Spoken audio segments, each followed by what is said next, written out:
Hey everybody, John Skiba here from the Consumer Warrior YouTube channel. We are going live. Boy, we just had some technical difficulties, something that I have not had in quite a while in doing this. But it's Thursday night. We're here to do the live Q&A like I do each and every week. Hopefully those of you who are over on where I messed up the audio, hopefully you can come back and find us where we're at. So, hey, so like I do, my name is John Skiba. I'm a bankruptcy attorney, a consumer defense attorney here in the state of Arizona. And I help people who are dealing with serious debt problems. We talk about bankruptcy, debt collection lawsuits, all those kind of things. So the way we do this is if you have a question, if you're on YouTube or if you're on Facebook, go ahead and put it in the comments or the chat section. If you're on YouTube, it's got to be in the chat section. And I'll put it up on the screen here and we'll talk about it. My little disclaimer each and every week is while I'm a practicing attorney, I am not an attorney in anywhere else but Arizona. If you need help in Arizona, my information is below. If you're from another state, they'll put it in as well. I'm developing this network of attorneys who do exactly what I do and can help you deal with these kind of debt issues that you're dealing with. So while we're waiting for people to come back, and what happened here is we got something here with my wiring. Again, I'm a bankruptcy attorney, not a technologist, and things go a little bit haywire when we're doing live video here. But there's a few questions, though, over on the YouTube channel in the comments that I thought were really applicable and we could bring some insights to help people who are dealing with things. This person said, I have a debt from a state that now has a 3-year statute of limitations. I have about 5 months left. Do you think if they file the lawsuit, will it go to court in time for 5 months? So this brings up a good kind of statute of limitations question that I like to bring up because sometimes there's a misunderstanding of what the statute of limitations is. So the statute of limitations is the amount of time a creditor has to file a lawsuit from the time when the account goes into default. So let's say that they could have sued you. The account goes into default 30 days after no payment. The clock then starts ticking on how much time they have to file their lawsuit against you. In the state of Arizona, like on a credit card, that's 6 years. This person's saying in their particular state, there's a 3-year statute of limitations. And so they're wondering, hey, there's 5 months left. I think they'll file a lawsuit and we'll go to court in time. The key thing is the key date in the statute of limitations argument is the day that the lawsuit is filed, not the date that it goes to trial. So if like in this situation, if it sounds like it's been 2.5 years, if they file a lawsuit anytime in the next 6-7 months before that 3-year deadline expires, that they're within the statute, even if it hasn't gone to trial. So the statute of limitations is not concerned about when the case actually goes to trial and judgment is entered. It's concerned with when the date the case is actually filed. So, do I think they're going to file a lawsuit in the next 6 months? They could. I'm surprised at how often creditors will wait right up until the very end. And it's always something you need to look at is really when they started counting the statute of limitations started ticking. Because often debt collectors, they will try to state that the statute of limitations starts, the time period starts going at charge off. I don't believe that that's true. Charge off is 6 months after the account goes into default. If you look at the terms and conditions of a credit card, technically they could sue you once you go more than 30 days late. Will they? No, but they could. And that's in most states is when the statute of limitations starts going, is when they could have sued you even if they didn't. So something to be aware of. The date of the judgment doesn't matter. It's the date that the lawsuit is actually filed with the court. And that's even true if they haven't served you yet. As long as they meet that 3-year or 6-year, or whatever it is in your state, then they're within the statute of limitations. This question says, if I admit the debt because it's accurate, what happens next? Am I dead in the water, or I still have options moving forward? So this is a good question because a lot of times people will get sued by a debt collector. They get the complaint. They're trying to figure out if they can, how do I file the answer? What do I put in the answer? If I just admit it, don't I lose? The first understanding you have to have is if you're filing something with the court, you have got to be accurate. You've got to be honest with what you're submitting.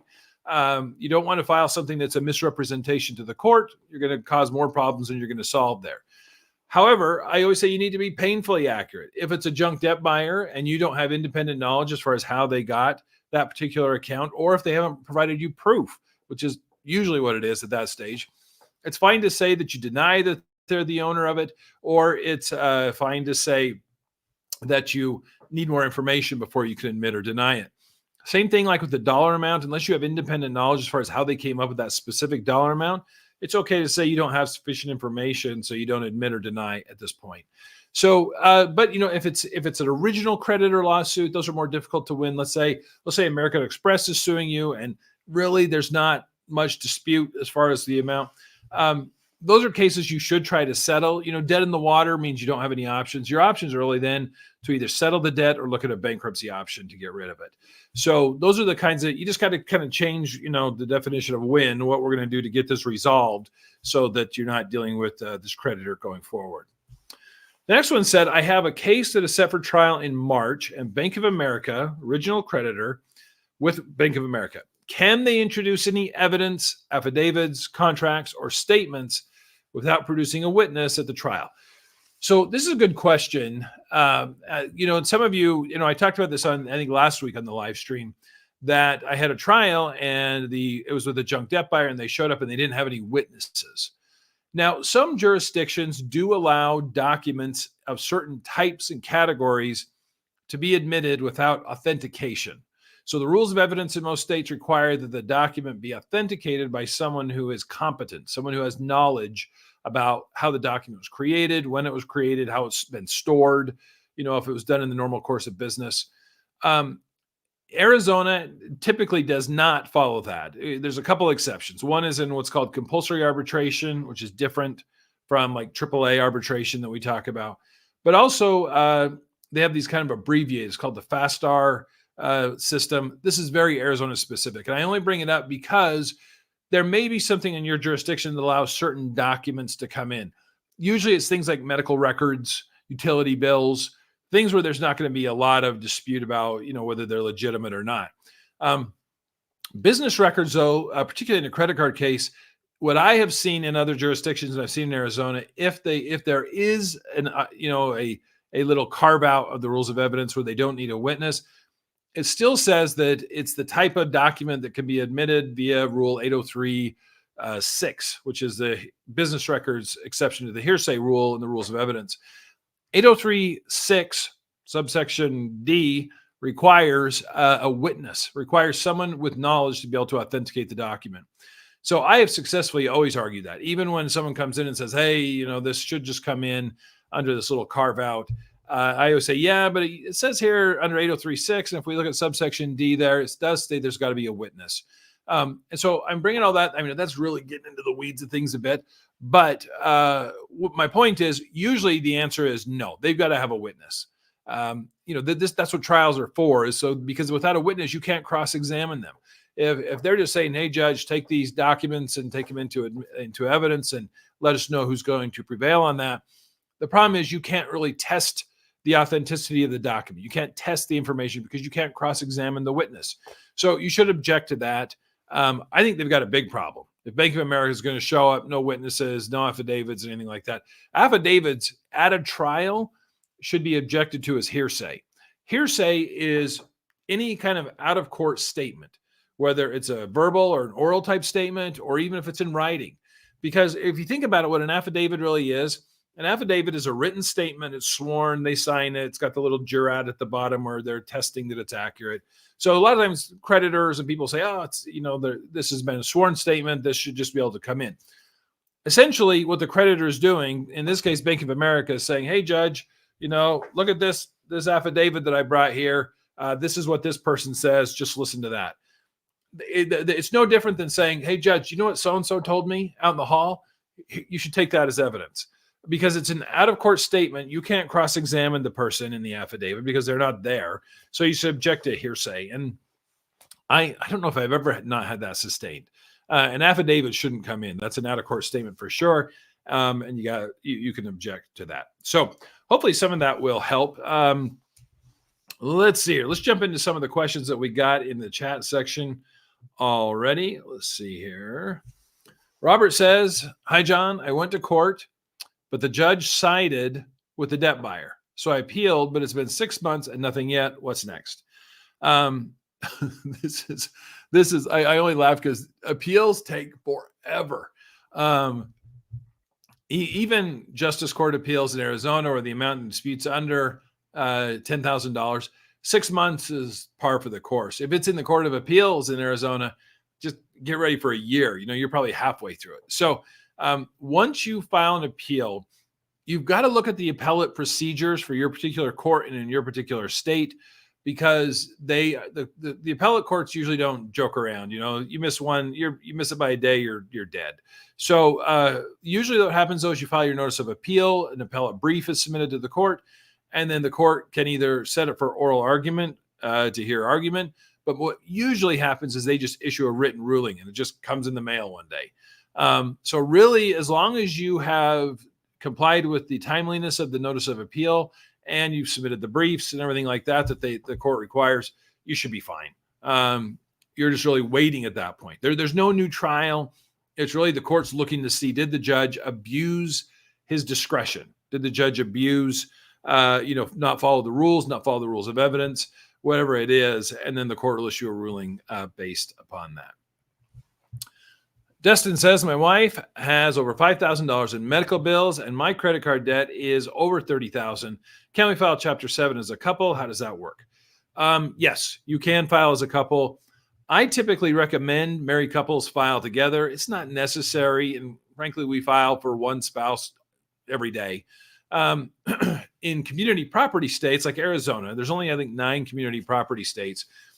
Debts that are incurred during marriage, even if they're not, if I go out and buy, I have a credit card in my name, and I rack up a bunch of debt and I file bankruptcy, because I'm in Arizona, my wife's on the hook as well, because it's a community property state. So the debts are considered joint regardless of whose name they're in.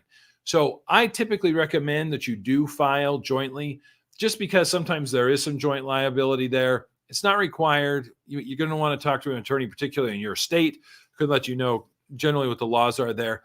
But if you both file as a couple, it's just filed in the same petition. It eliminates the medical bills, eliminates the credit card debt. All that would go away, and both of you would be, debt-free coming out of it. So, all right, Sal, I'm glad you found us back. Sorry about the technical glitch there. Sal says, I went to court, lost my case to set the judgment aside. Also, I noticed in the documents that the junk debt buyer submitted is the wrong number, account number for my card statement. Can I still do something? If you file a motion to vacate and it's denied, your options are, you can file an appeal, like we just talked about, or you can file what's called a motion to reconsider. And so I'll take each of those separately. So an appeal, like I said, this is where you're asking a higher court to take a look at what the judge did and determine if the judge followed the rules. Now, to initiate an appeal, you have to file something called a notice of appeal with the court, with the trial court that handled the case. It happens fairly quickly. And again, this is, like I said, this is one of these deadlines. You got to hit the deadline or you're done. So like it can be very quick. Like justice courts in Arizona, it's 14 days from the day the judge signs the ruling until you have to file that notice of appeal. If you file it on day 15, you're done. It's thrown out. 30 days in the Superior Court. You're going to want to find what particular court you're in and find out what their appeal time frame is, because it's usually very strictly enforced if you think that if they got it completely wrong. The other option is a motion for reconsideration. A motion for reconsideration is exactly what it sounds like, where maybe there's something that the judge didn't point out in the ruling that maybe you need to say, hey, judge, look at this. They didn't even get the account number right. We've got to revisit this. The downside to a motion for reconsideration is that if the court can just deny it, and if they deny it, it typically doesn't extend your appeal deadline. So if you have a 30-day appeal deadline and you file a motion to reconsider and you don't get a ruling on that for another 35 days, the case is over. So those are going to be your two options. I'd recommend contacting the clerk of the court. They can't give you specific legal advice, but they can tell you if it's something where, as far as procedure, they can at least give you a lot of courts, particularly if they're like small claims courts or justice courts, they have a little packet that gives you some of that information on there. All right. Anne says, and Marie says, I'm going through Chapter 13 to stop a foreclosure. This is the second mortgage foreclosing in Georgia. Can I let the bankruptcy fall through and do a gift of equity to my granddaughter? If this is in Georgia, this is one of those ones you're going to need to talk to probably a bankruptcy attorney there and maybe a real estate attorney. So the issue is, one thing, Chapter 13 bankruptcy that's different than other types of bankruptcy is you can voluntarily dismiss. A lot of people don't realize that. If you file Chapter 7 bankruptcy, you're in. You can't get out unless the court allows you to, and they typically don't allow you to. Chapter 13, you can get out. You can get this eliminated, or you can get the case thrown out, and you don't have to move forward with it. So, Anne-Marie, I'm going to recommend you contact a real estate attorney. You might even need like an estate planning attorney, someone who knows kind of how that works in your particular state as far as the giving the equity to your granddaughter. I know that anytime there's a transfer of assets, when there's creditors that are out there, that can cause issues. If you have a judgment against you and the creditors are pursuing you and you transfer an asset out of your name, it can be considered a fraudulent transfer, and they can maybe unwind that. In Arizona, I know they can in and out of bankruptcy court, and that could cause some issues. So, all right, let's see here.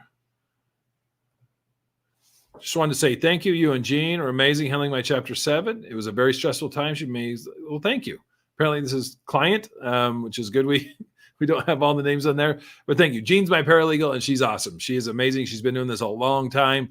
And if you're in Arizona, you need bankruptcy help, you'll work not only with me. I handle all the bankruptcy cases, but Jean, my paralegal, she's been doing bankruptcy as long as I have, and she does a great job. So, all right. Jose says, hi, I live in Connecticut. I received a demand letter from Portfolio Recovery. What can I do? So there's a couple of things. There's a follow-up to this. $20,000. What can I do? First case in court. So I guess the question is, if they have filed the lawsuit, then you need to go into the mode of you need to file a response. I'll put the links down below here and in the chat here in just a second so that I have my Consumer Warrior templates. It'll show you how to do an answer. Solo Suit, who we work with. I did a live stream with them, by the way, last night. Great people. George Simon's over there, the founder of Solo Suit. They have a process too of helping you to create an answer. If they haven't filed the lawsuit yet, if it's just a demand letter, the couple things you can do is if you're looking to settle it, you can reach out to them and see where they're at. Settlement discussions are typically not admissible in court. So that's usually Rule 408 of the Rules of Evidence, where that will limit what they can actually get. And then your other option is you can ask them to provide you with to substantiate the debt. So you can send them a letter asking them to verify it. Again, you can do that through Solo Suit too. They have a way of doing that. And the good thing about that is if you send them a validation letter saying, hey, I need you to validate this debt, once you send that, they have to stop all collections. They can't file the lawsuit against you while they're sending you back the documents so you can look at it. And then you can determine, is this something I want to settle? Is it something I want to contest? What do you want to do there? So let's see here. Justin says, I'm in Arizona. My wife, I'll be calling you. I have to wait 90 days before I call you because of a recent purchase. And great. Well, I'd be happy to help. And what that is there are certain transactions that when they occur right prior to filing bankruptcy, sometimes cash advances, credit card purchases, transfers, they can cause issues. So if you're looking to file bankruptcy, it's always important to bring up if there's been something like that. Large purchase, if you bought a car, bought a house, sold a car, sold a house, paid a creditor off, those kind of things, because that can cause issues. So NK says, why would one back out of a Chapter 7? So Chapter 7, the idea behind a Chapter 7 bankruptcy, it's going to wipe out all your unsecured debts, typically credit cards, medical bills, personal loans. Those all get discharged completely through the process. However, it's something where if there's assets that can be liquidated, if there's property that can be seized and sold, they're going to do it. And so sometimes, we do our best, I know, to try to gather all information on what property there is. Sometimes people don't tell me everything and we find out later, or there's a financial transaction that didn't come up and the bankruptcy trustee is going after that. And people are like, I don't want them to take that property. I don't want to do this anymore. It's too late at that point. And that's why it's so important. If you're filing bankruptcy, to disclose everything, like most bankruptcy attorneys like myself, we have forms and questionnaires and things like that that are designed to really get out the big issues in a bankruptcy. as far as like assets and transactions. But if there's something you're thinking about, disclose it. Disclose, and your life will be a lot smoother on there. So, all right. Derek says, motion to compel discovery was denied for me wanting the original contract between Midland and the original creditor. Filed a motion to compel arbitration. Haven't heard anything. Typical response time. So the typical response time, so the timelines in a civil proceeding are governed by what are called the rules of civil procedure. And every state has their own rules of civil procedure, but there's also, like, Arizona has the Arizona civil procedure for state court. They have the federal rules of civil procedure for the federal courts. There's the superior court. The rules of civil procedure generally apply to our superior courts, but then the lower courts, the justice courts, they have the justice court rules of civil procedure. The good thing is that they're generally the same, or at least similar, so you can kind of navigate those. But you need to go look, and I believe you're going to probably look in Rule 7 in most jurisdictions, and it's going to talk to you about the time frame to respond to a motion. Most jurisdictions, it's somewhere between 10 and 14 days.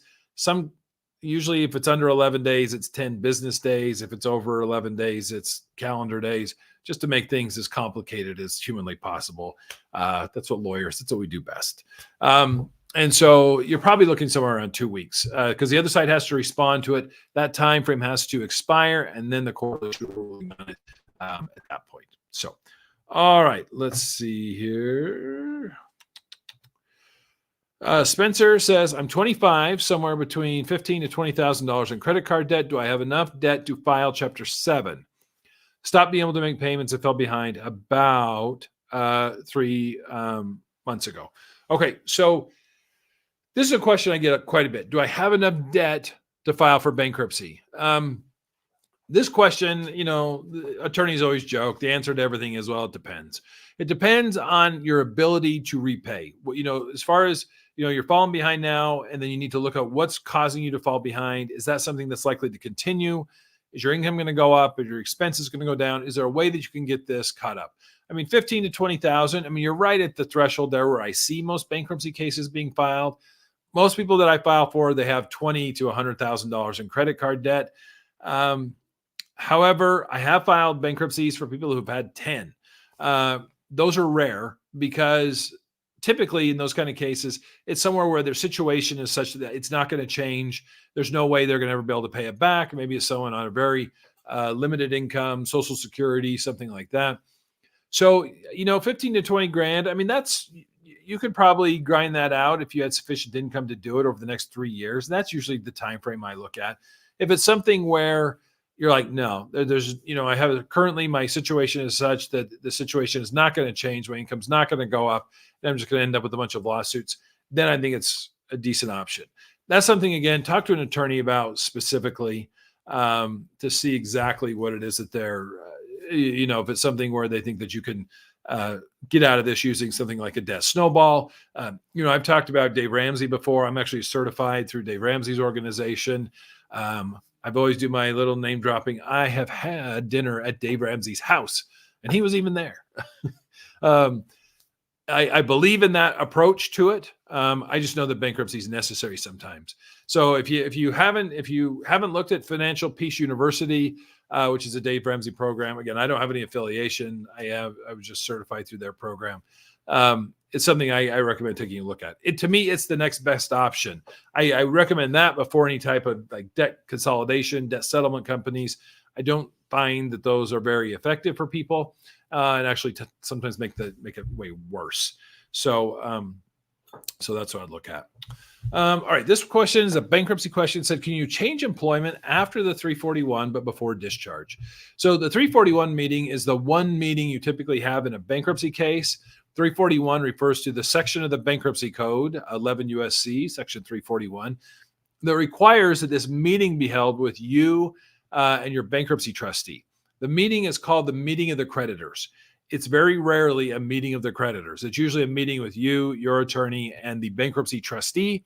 In Arizona, post-COVID, this meeting is actually done over the telephone. It used to be done down at the courthouse. I used to spend 5 days a week at the bankruptcy court. I have only been to the bankruptcy court, I believe, twice in 3.5 years, because we don't do these meetings. We still do these meetings every day, but they're done over the telephone or via Zoom. I don't know how it is in other jurisdictions. So As far as can you change employment, in a Chapter 7 case, now the Chapter 7 bankruptcy, which is what most people universally file, it's concerned with the day that your bankruptcy case gets filed backwards. So going forward, in general, they don't really care what you do. They don't care if you change jobs. They don't care if you, I have clients who leave and move to a different state. Typically, the only types of income they're really concerned about after the bankruptcy is filed is if you receive an inheritance within 6 months, or if you get, if there's some money that was owed to you before the bankruptcy is filed and it's being paid to you, and sometimes tax refunds, depending on what state you're in. So typically, yes, you can change employment. The discharge order is that final order from the judge that states that the debts are eliminated, and for most purposes, your case is over. Now, a Chapter 13 case is much longer. It's a 3 to 5 year process. The 341 meeting is still about 4 to 6 weeks after the case is filed, but you're not going to get your discharge for 3 to 5 years. And so as far as changing employment in a Chapter 13, you need to let your attorney know that. You can change jobs, but if your income changes, then your plan may have to be amended as far as the amount that you're paying to your creditors. Chapter 13s, when it goes up, income goes up, your plan payment can go up, and when it goes down, it can go down. It's kind of a fluid thing that maybe you need to take a look at. So, all right, let's see here.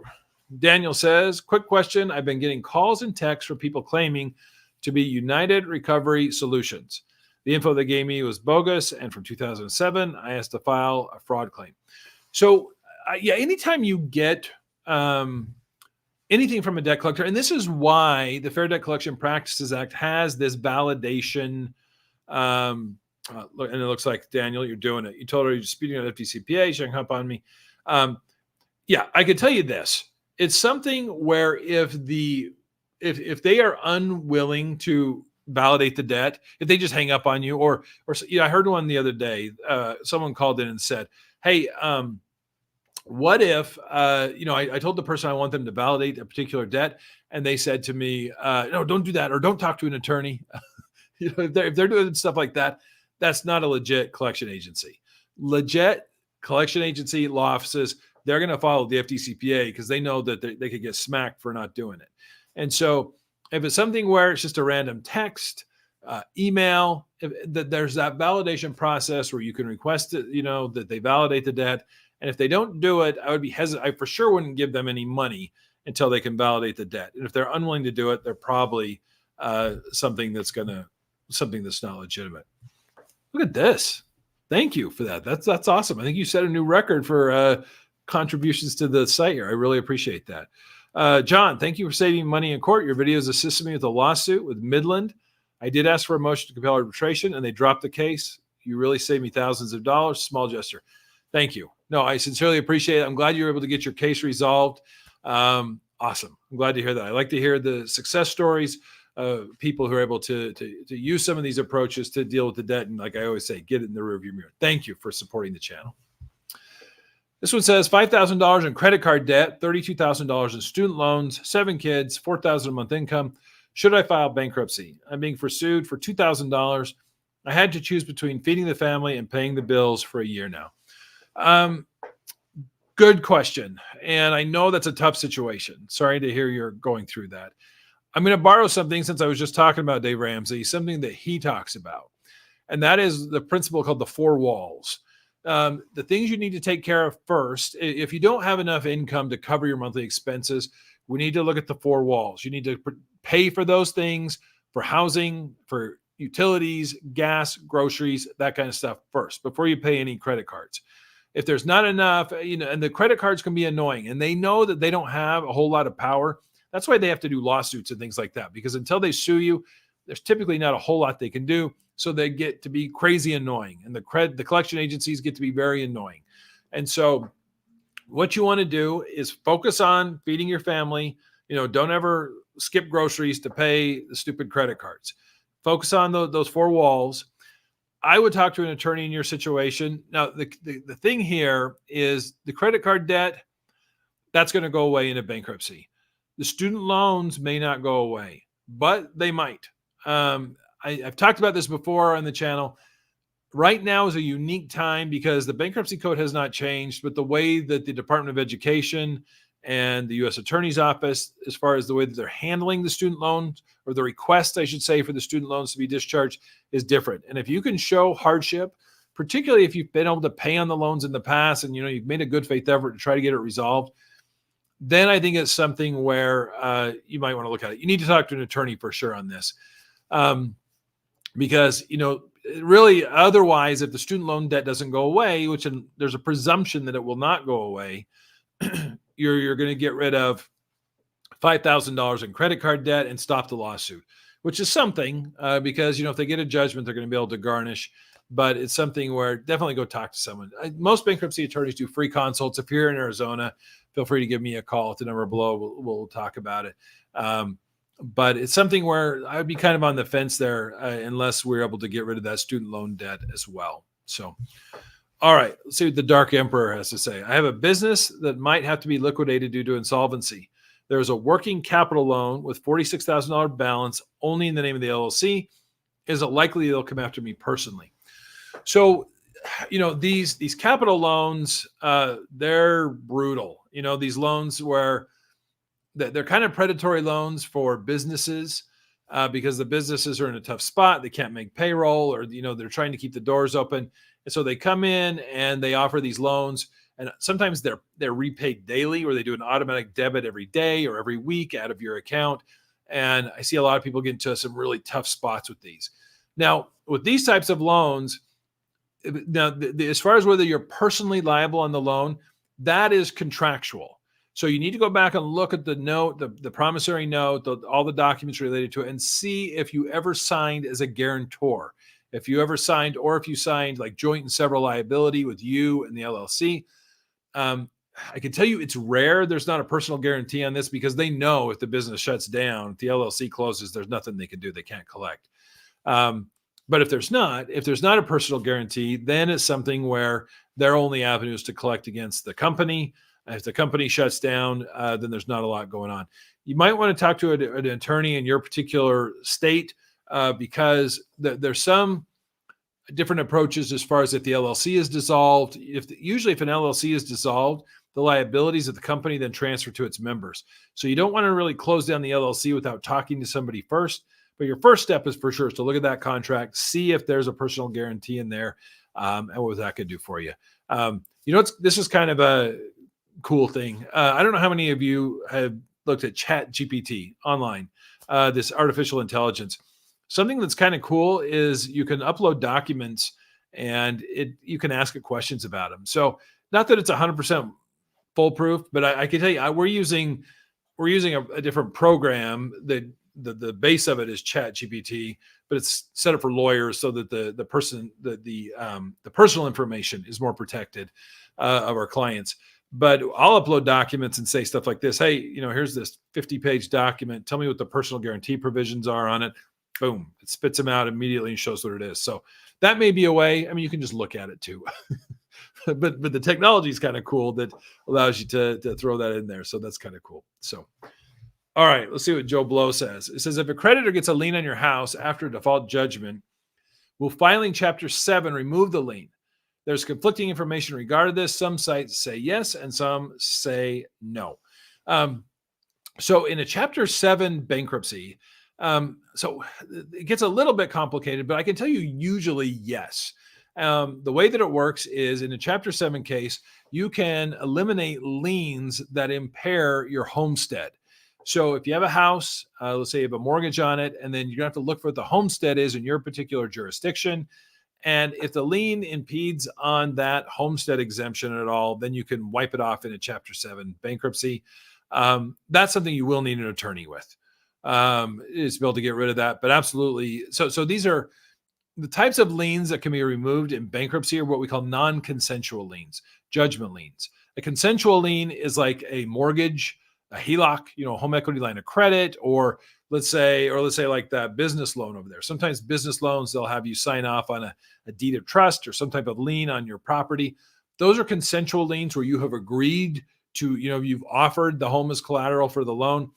A judgment lien is a non-consensual lien, and those can typically be removed in bankruptcy, and particularly Chapter 7. So, but you want to talk to a bankruptcy attorney about that, and they should be able to help you out. So, All right, I think we're going to call it a night. Hey, I appreciate everybody hanging in and coming back. Sorry about those technical difficulties. If there is, I'll put the links in the show note for Solo Suit, the Consumer Warrior University, as well as my law firm if you're in Arizona. You know, Jose, you got one. We'll do one more for Jose, just getting under the line. Says, thanks. It's a demand letter. I've responded by January 16th. When I respond, I have to go to court. I have $35,000 in collections. What recommendations do you recommend a bankruptcy? You know, this kind of goes back to what I was saying. You know, it's very subjective by the attorney and by the person. And I always say my clients know better than I do if they should file for bankruptcy. If you know you've been dealing with the same $35,000 for the last 3 years and it's just not getting any better, you know, robbing Peter to pay Paul, you know, sometimes it's best to just rip the Band-Aid and let's get this bankruptcy done. Bankruptcy stays on your credit for 10 years. Chapter 7 does. Most people fully recover within about 18 to 20 months, 18 to 24 months. I mean, you can get mortgage loans at normal rates again around 2 years. So I would take a look at that. It may not be a bad option. So it's something, talk to an attorney. If you're in Arizona, feel free to give me a call. I'm happy to see how we can help. So, all right, that's going to call it a night. I appreciate everybody checking in. We'll catch you next